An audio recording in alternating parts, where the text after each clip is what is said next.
तो हेलो दोस्तों, स्वागत है आपका एक बार फिर से हमारे YouTube channel pharmacy with Bilal पर। तो गाइज़, आज का वीडियो बहुत ज़्यादा इंपॉर्टेंट होने वाला है। आज हम डिस्कस करने वाले हैं इंपॉर्टेंट क्वेश्चंस के बारे में। जी हाँ, बहुत दिनों से हम एक्टिव नहीं थे हमारे यूट्यूब चैनल पर, लेकिन कुछ प्रॉब्लम्स थी, कुछ एग्जाम्स थे, मेरे प्रोजेक्ट वर्क था, इसके लिए मैं एक्टिवली वर्क और वीडियो अपलोड नहीं कर पा रहा था। लेकिन अब से हम रेगुलर होने वाले हैं, अब से हम एक्टिव रहने वाले हैं। अगर कुछ मिस शेड्यूल होता है हमारे सिस्टम में तो हम ट्राई करेंगे कि आपको अपडेट कर पाए। ठीक है, तो चलिए बिना टाइम वेस्ट करें वीडियो को स्टार्ट करते हैं एज यूजुअल और देख लेते हैं क्या क्या इंपॉर्टेंट क्वेश्चन है। सबसे पहले मैं आपको बता दूं वीडियो स्टार्ट करने से पहले कि आप इस वीडियो को देखने से पहले हमने एक वीडियो वहाँ पर हमारे चैनल पर अपलोड किया वीडियो सेक्शन में, how to attempt semester exam university exam करके। ठीक है, उसमें आपको दिख जाएगी कॉपी प्रेजेंटेशन कैसा होना चाहिए, कितने मार्क्स के लिए कितने पेजेस लिखने हैं, कितने पॉइंट्स लिखने हैं, किस तरीके से आंसर्स लिखने हैं। ठीक है, किस तरीके से डिफाइन करना है, किस तरीके से अगर ब्रीफ में पूछा है तो ब्रीफ में कैसा निकला है, अगर 10 मार्क्स के लिए कोई क्वेश्चन पूछा है तो उससे कितने पेजेस में लिखना है, कितना कंटेंट चाहिए, क्वालिटी प्लस क्वांटिटी, 2 मार्क्स के लिए कैसे आंसर्स लिखने हैं, प्रेजेंटेशन कैसा करना है, ये सारी डिटेल्स हमने उस वीडियो में आपको समझा दी है। तो मैं आपको यही सजेशन दूंगा कि इस वीडियो को देखने से पहले आप वो वीडियो देख लीजिए, ताकि आपको हिंट लग जाए कि आपको 10 मार्क्स में अगर सेल का, जैसा कि आप देख पा रहे होंगे सेल है, सेल को पूछा गया है, तो आप सेल को उस क्राइटेरिया के हिसाब से कैसे प्रेजेंट करोगे अपने आंसर पेपर पर। ठीक है, तो चलिए वीडियो स्टार्ट करते हैं। आप वो वीडियो देख लीजिएगा और ये वीडियो उसके बाद देख लीजिएगा। तो हम देख सकते हैं कि हमने वीडियो को यूनिट वाइज डिवाइड किया है, unit first, second, third, fourth, fifth. ठीक है, जो कि फर्स्ट सेमेस्टर की एचएपी फर्स्ट की है, ह्यूमन एनाटॉमी एंड फिजियोलॉजी। अब बता दो आपको कि उसमें भी हम 10 मार्क्स के लिए डिवाइड करने वाले हैं। जैसे कि यूनिवर्सिटी में प्रेजेंटेशन होता है, मार्क्स के लिए डिवाइड किया जाता है, 10 मार्क्स के लिए, 5 मार्क्स के लिए, 2 मार्क्स के लिए या 3 मार्क्स के लिए। यूनिवर्सिटी वाइज मार्क्स वेरी हो सकते हैं, लेकिन क्वेश्चन डेफिनेटली आपको यही देखने के लिए मिलेंगे। ठीक है, हमने बहुत सारी रिसर्च की है, बहुत सारे प्रीवियस क्वेश्चन पेपर को एनालाइज किया है और नोट किया है कि यही ज़्यादा क्वेश्चन जो है आपको बार बार पूछे जाते हैं। ठीक है, तो आप देख लेते हैं, क्वेश्चंस की तरफ चल पड़ते हैं। 10 मार्क्स में आप देख पा रहे होंगे गाइस, 10 मार्क्स के लिए आपको एक क्वेश्चन यहाँ पर दिख रहा होगा इस कैटेगरी में। ठीक है, जस्ट अ सेकेंड। तो ठीक है गाइस, 10 मार्क्स के लिए हम स्टार्ट कर देते हैं। 10 मार्क्स में हमको फर्स्ट क्वेश्चन देखने के लिए मिलता है जी, ये आपको इस पर फोकस रखिए अभी थोड़ा। आपको पूछा गया है explain cell in detail with diagram. ठीक है, तो यहाँ पर क्वेश्चन में क्या पूछा गया है, सेल के बारे में बताइए डिटेल में विथ डायग्राम। तो आप इसका आंसर कैसे लिखोगे, पहले तो आप डायग्राम बना लोगे सेल की, सॉरी पहले तो आप डिफाइन करोगे सेल को कि सेल है क्या, 2-3 पॉइंट्स उसके बारे में लिखोगे। उसके बाद आप जो है आप डायग्राम वहाँ पर बनाओगे। ठीक है, उसके बाद जो ऑर्गेनेल्स है उसे एनलिस्ट करना है आपको। अगेन आई एम रिपीटिंग, जो भी सेल के ऑर्गेनेल्स है, cytoplasm, mitochondria, nucleus, Golgi apparatus, lysosomes, ribosomes, ठीक है, एंडोप्लाज्मिक रेटिकुलम, इन सबको आपको पहले एनलिस्ट करना है। ठीक है, उसके बाद अच्छे से डायग्राम ड्रॉ करनी है, फिर उसके बाद आपको एक एक ऑर्गेनल को एक्सप्लेन करना है डिटेल में। ठीक है, उनके फंक्शंस मिलने वहाँ पर मेंशन करने हैं। तो इसमें आपका अच्छा सारा कंटेंट बढ़ जाएगा, आपको अच्छा सारे पेजेस बढ़ जाएंगे, आपको अच्छे मार्क्स मिलने के चांसेस है। आपको 10 में से 7 to 8 मार्क्स इजीली मिल जाएंगे, 10 में से 10 किसी को नहीं मिलते गाइस। ठीक है, तो अब आगे बढ़ते हैं। Explain cellular level of organisation. Again वही क्वेश्चन है, सेलुलर लेवल ऑफ ऑर्गेनाइजेशन में आपने देखा था कि टिश्यूज़ है, ठीक है, सेल्स है, फिर लेवल ऑफ ऑर्गेनाइजेशन में ऑर्गन बनता है, बॉडी बनती है। ठीक है, स्टेप बाय स्टेप जो प्रोसीजर हमने देखा था, तो वही चीज़ आपको यहाँ पर एक्सप्लेन करनी है।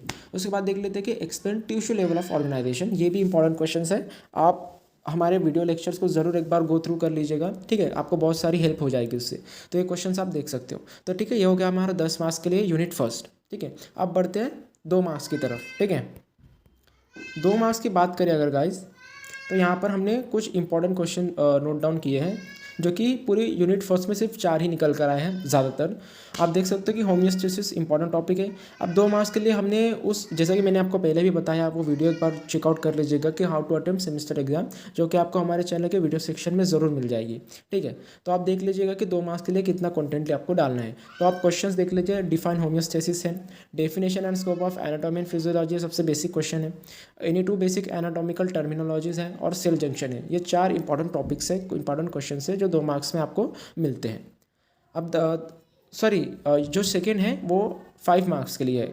10 मार्क्स यहाँ पर डबल डबल राइट हो गया मेरे से, सॉरी एक सेकेंड, उसको करेक्ट कर लेंगे हम। ये आपका 5 मार्क्स के लिए। ठीक है, unit second, sorry question second unit first में। ठीक है, हमने 10 मार्क्स के लिए देखा, फिर 2 मार्क्स के लिए देख लिया, अब 5 मार्क्स के लिए देख लेते हैं। Right down structure and function of skin और एक्सप्लेन इन डिटेल और give overview of skeletal system. ठीक है, यहाँ पर जो 2 क्वेश्चन अराइज होते हैं, ये आपको अक्सर पूछते हैं कि write down structure and function of skin. और दूसरा क्वेश्चन यहाँ पर अराइज होता है give overview of skeletal system और explain in detail skeletal system. तो ये दो क्वेश्चन 5 मार्क्स के लिए आपको मिल जाएंगे। तो आपका ये हो गया यूनिट फर्स्ट, सॉरी जी हाँ, unit first of HAP first. ठीक है, थोड़ी मैं बहुत दिन बाद वीडियो बना रहा हूँ तो थोड़ा फंबल हो रहा हूँ, समझ लीजिएगा थोड़ा गाइस। ठीक है, आपका ये हो गया। अब हम नेक्स्ट यूनिट पर आगे बढ़ जाएंगे। ठीक है, यूनिट सेकंड पर आप मूव ऑन करेंगे। एक सेकेंड।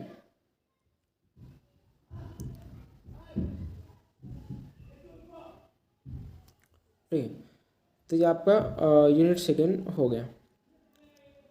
सॉरी, यूनिट सेकंड में हम देख लेते हैं कि 5 मार्क्स के लिए क्वेश्चन क्या पूछा गया है। ठीक है, 5 मार्क्स में हम देख लेते हैं कि discuss physiology of muscle contraction और classification and types of joints. ठीक है, जैसा कि आप यहाँ पर देख पा रहे होंगे 5 मार्क्स के लिए यहाँ पर पूछा है। जस्ट अ सेकेंड, ये क्लिक नहीं हो रहा है एक्चुअली में। जी जी, discuss physiology of muscle contraction, classification and types of joints. ये आपको सेकेंड यूनिट का बता रहा हूँ मैं, 5 मार्क्स के लिए HAP फर्स्ट। ठीक है, फर्स्ट सेमेस्टर के लिए गाइस।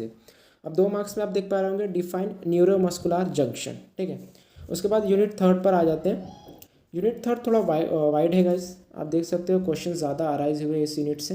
ठीक है, इस यूनिट से क्वेश्चन थोड़े ज़्यादा अराइज हुए, हम देख लेंगे एक एक करके। ठीक है, तो पहला क्वेश्चन है यहाँ पर right short note on body fluids, right its composition and function of blood. यहाँ पर क्या पूछा गया गाइस, गौर से देखिए पहले आंसर लिखने से पहले क्वेश्चन आप समझ लीजिए कि क्वेश्चन में पूछा क्या गया है।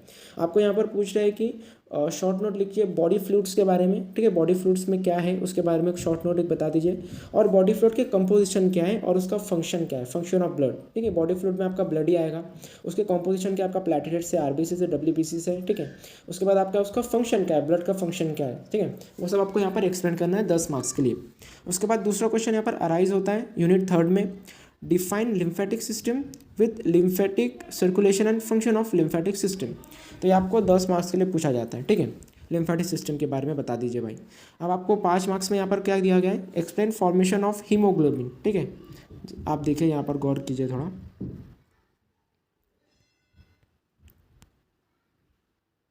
ठीक है, यहाँ पर क्या पूछा गया है, एक्सप्लेन, एक तो ये हो गया आपका explain formation of haemoglobin HB जिसे हम बोलते हैं।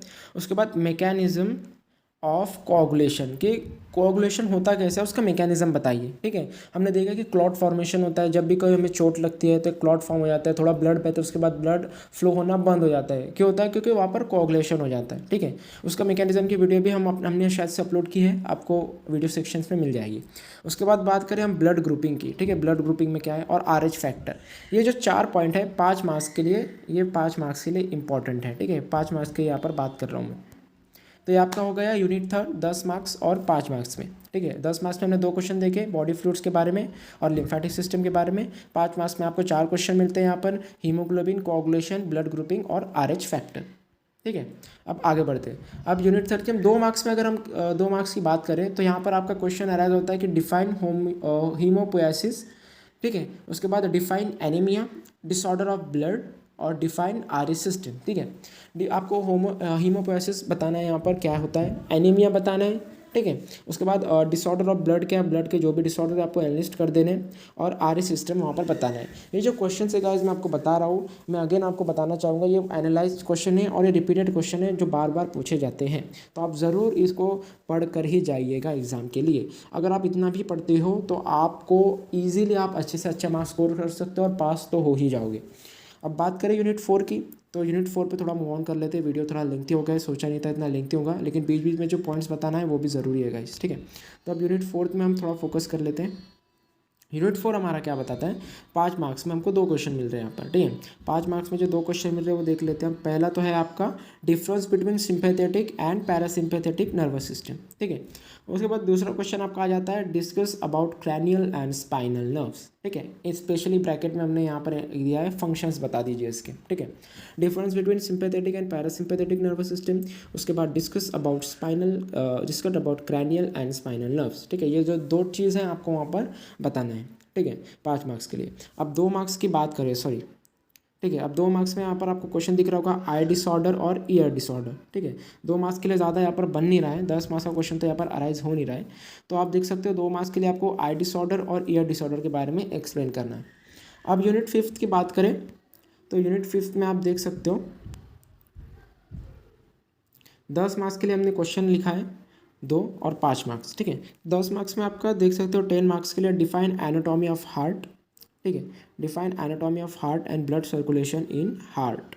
आपको यहाँ पर क्या बताना है, एनाटॉमी ऑफ हार्ट, हार्ट की स्ट्रक्चरल स्टडी आपको यहाँ पर बतानी है। जैसे कि हार्ट के 4 चेम्बर होते हैं, right auricle, left auricle, left ventricle, right ventricle, ठीक है। तो कौन सी जगह से डीऑक्सीजनेटेड ब्लड जाता है, फिर ऑक्सीजनेटेड ब्लड कहाँ से आता है, ठीक है। वो सब मैकेनिज्म आपको यहाँ पर बताना है। ब्लड सर्कुलेशन इन हार्ट कैसा होता है, जो मैंने बताया आपको, ऑक्सीजनेटेड डीऑक्सीजनेटेड ब्लड कहाँ से कहाँ जाता है, लंग्स में कैसे एंटर होता है, ठीक है। वहाँ पर ऑक्सीजन का एब्सॉर्प्शन होता है, वो सब आपको यहाँ पर बताना है। बॉडी में फ्लूइड कैसे ट्रैवल करता है, ठीक है।